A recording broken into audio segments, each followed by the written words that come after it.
एक सुनसान रात, जहां पूरा शहर सो चुका था, वहीं रजत नाम का एक लड़का अपने मोबाइल पे टकटकी लगाकर कुछ मैसेजेस वगैरह पढ़ रहा था। शायद कोई नई लड़की को फंसाने की एक नई चाल थी उसकी। आइए जानते हैं कि किस तरह से वह इस चाल में कामयाब हुआ, या क्या हुआ उसके साथ कि उसकी ये चाल उसे बहुत महंगी पड़ी।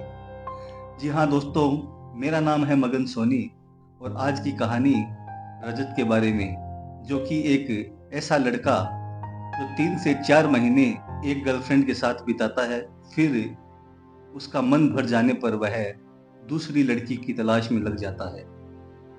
अब रजत के निशाने पे थी डिम्पल नाम की एक लड़की, जो काफी पैसे वाले खानदान से बिलोंग करती थी। वैसे भी रजत की यह 12वीं गर्लफ्रेंड थी, जिसको उसने झूठ और फरेब के जाल में फंसाया था। और बहुत ही आसानी से और चालाकी से डिम्पल भी रजत के जाल में फंस चुकी थी।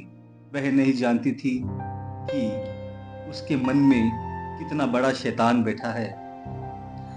करीब रात के 1 बज रहे थे। रात एकदम सुनसान थी और घड़ी की टिक टिक एकदम साफ सुनाई दे रही थी। उसी बीच डिम्पल से बात करते करते रजत ने उसे इम्प्रेस करने के लिए अपने घर वालों की झूठी छवि उसके सामने पेश की। उसने बताया कि वह भी एक अमीर खानदान से बिलोंग करता है और वह उसे हमेशा खुश रखेगा। उसी ठंडी रात के बीच अचानक खिड़की खुल जाती है और ठंडी हवा रजत के चेहरे पे लगने लगती है। रजत को महसूस होता है जैसे किसी ने उसे छुआ है, और कुछ ही देर बाद रजत के कानों में आवाज आती है, रजत, तुम मेरे हो, मैं तुम्हें किसी और का नहीं होने दूंगी। रजत चौंक जाता है। रजत काफी घबराकर खिड़की की तरफ दौड़ता है और खिड़की बंद करने से पहले ही उसे एक परछाई दिखाई देती है। उस परछाई ने रजत को गले से पकड़कर फर्श की तरफ पटक दिया। इतनी जोर से वह फर्श पे गिरा कि रजत की सांसें अटक गई और वह बेहोश हो गया। रजत को होश में आने के लिए सूरज का निकलना आवश्यक था। पूरी रात वह बेहोशी में फर्श पे ही पड़ा रहा। रजत एक ऐसा लड़का था जिसकी अपने घर वालों से, अपने माता पिता से बिल्कुल भी नहीं बनती थी। वह सिर्फ उन्हें एटीएम मशीन समझता था, जो कि उसकी हर जरूरत को पूरा करने में सक्षम थे। रात को हुई घटना को फिर से याद किया और सोचने लगा कि कल रात को जो हुआ, क्या वह उसका वहम था या फिर कोई है जो उसका लगातार पीछा कर रहा है या उसे डराने की कोशिश कर रहा है। रजत डरा और सहमा हुआ अपने पापा के पास जाता है, लेकिन कुछ बोल नहीं पाता। रजत का व्यवहार हमेशा से ही अपने माता पिता से सिर्फ लड़ाई झगड़े का रहा है। तो उसके पापा कहते हैं कि अब कुछ बोलेगा या फिर पैसे चाहिए, बात क्या है। रजत कुछ बोल नहीं पाता और पसीने पसीने हो जाता है। पापा की इस बात को सुनकर रजत अपने डर को भूल जाता है और गुस्से में आकर घर से कॉलेज की तरफ निकल जाता है, जहां उसके दोस्त और उसकी नई गर्लफ्रेंड डिम्पल उसका इंतजार कर रहे होते हैं। कॉलेज पहुंचकर रजत अपने दोस्तों को और अपनी गर्लफ्रेंड डिम्पल को बताता है कि पिछली रात उसके साथ क्या हुआ। रजत की बातें सुनकर उसके दोस्त जोर जोर से हंसने लग जाते हैं और डिम्पल कहती है कि वह तुम्हारा वहम हो सकता है रजत, क्योंकि कोई भी परछाई तुम्हें कैसे उठा सकती है और फर्श पे पटक सकती है। लेकिन रजत गुस्से से डिम्पल की तरफ देखता है और कहता है कि तुम मेरी बात को समझ नहीं रही हो। कुछ वक्त बाद रजत के दोस्त उसे समझाने लगते हैं कि वह कुछ ज़्यादा ही परेशान हो रहा है, यह उसका वहम हो सकता है। इसलिए उसको उसके दोस्त और डिम्पल सांत्वना देते हैं। लेकिन रजत कहता है कि वह उस घर में दोबारा नहीं जाएगा, वह कहीं और रहेगा। रजत का फैसला सुनकर डिम्पल रजत से कहती है कि मैं तुमसे प्यार करती हूँ, मैं तुम्हारी हर ख्वाहिश में तुम्हारे साथ हूँ। अगर तुम्हें अपने घर पे परेशानी है तो हम हमारे घर चलते हैं और एक नई जिंदगी की शुरुआत करते हैं।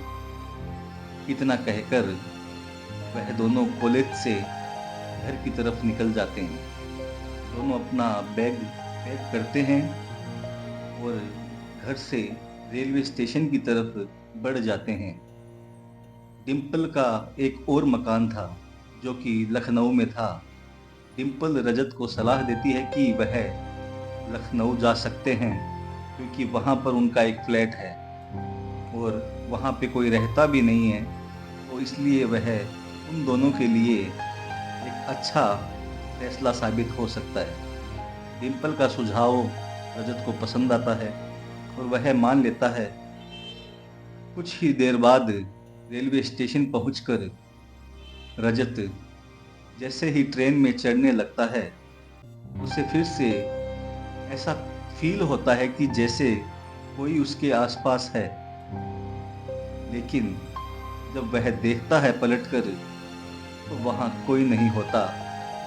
डिम्पल उसे कहती है कि आखिर वह किसे ढूंढ रहा है, लेकिन रजत बता नहीं पाता कि वह कुछ ऐसा फील कर रहा है जो दिखाई नहीं देता। रात के 1:45 बज चुके थे। ट्रेन रवाना हो चुकी थी। ट्रेन में बैठने के बाद अचानक रजत की आंख लग जाती है। कुछ मिनटों में जब वह वापस अपनी आंख खोलता है, तब वह देखता है कि जिस डब्बे में वह बैठा था वहां पे कोई भी सवारी नहीं है। रजत पूरी तरह से घबरा जाता है और फिर से उसे वही आवाज सुनाई देती है जो उसे घर पे सुनाई दी थी। रजत, मैं तुम्हारी हूं और तुम मेरे, मैं तुम्हें किसी और का नहीं होने दूंगी। रजत डर के मारे गेट की तरफ भागता है। तभी पीछे से एक हाथ उसे पकड़ लेता है। रजत डर के मारे जब मुड़ के देखता है, पीछे और कोई नहीं बल्कि डिम्पल थी। डिम्पल को देख के रजत की जान में जान आती है और वह थोड़ा सा सुकून महसूस करता है। रजत डिम्पल से कहता है कि इस डब्बे में हमारे सिवा कोई और नहीं है। आखिर जो सवारियां बैठी थी वे कहाँ गई?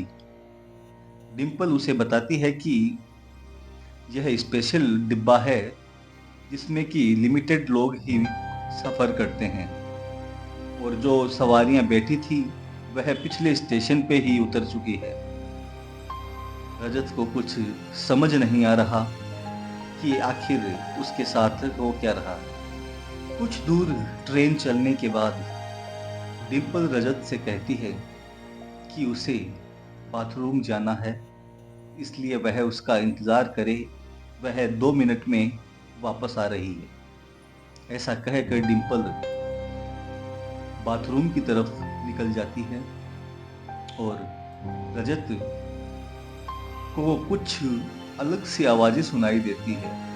रजत को कुछ ऐसी आवाज़ें सुनाई देती हैं जैसे कि कई लोग आपस में बात कर रहे हो, लेकिन ट्रेन का डब्बा तो एकदम खाली होता है। रजत अचानक देखता है कि किसी के रोने की आवाज आ रही है। जब रजत ऊपर की तरफ देखता है तो एक घूंघट में बैठी लड़की रो रही होती है।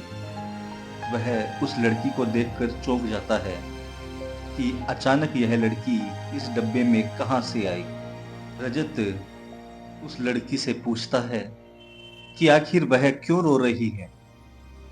तब वह लड़की रजत को बताती है कि उसका बलात्कार हुआ है और जिसने बलात्कार किया है वह बाथरूम की तरफ गया है। रजत उस लड़की का घूंघट उठाकर देखना चाहता था कि आखिर उसके साथ वाकई में कुछ हुआ है या नहीं, लेकिन जैसे ही रजत उस लड़की का घूंघट उठाता है, तुरंत रजत डर के मारे बाथरूम की तरफ दौड़ता है और डिम्पल को जोर जोर से पुकारने लगता है ताकि डिम्पल जल्द से जल्द बाहर आ सके।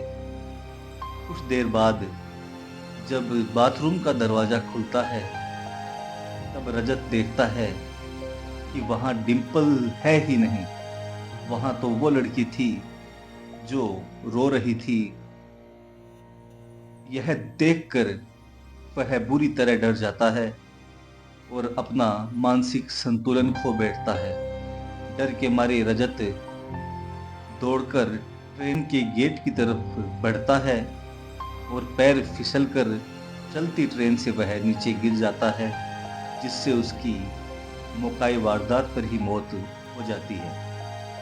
रजत तो मर चुका था, लेकिन उसका फोन ट्रेन में ही रह जाता है। कुछ देर बाद उस फोन पे मैसेज मिलता है जिसमें लिखा होता है कि कुछ ज़रूरी कारणों से मैं स्टेशन नहीं आ पाई, इसलिए हम कल लखनऊ चलेंगे, तुम्हारी डिम्पल। दोस्तों, तो फिर आखिर वह लड़की कौन थी जो डिम्पल बनकर रेलवे स्टेशन पे आई और रजत को मजबूर किया अपने साथ ट्रेन में ले जाने को और उसको इस तरह से डराया कि वह डर के मारे ट्रेन से ही कूद गया।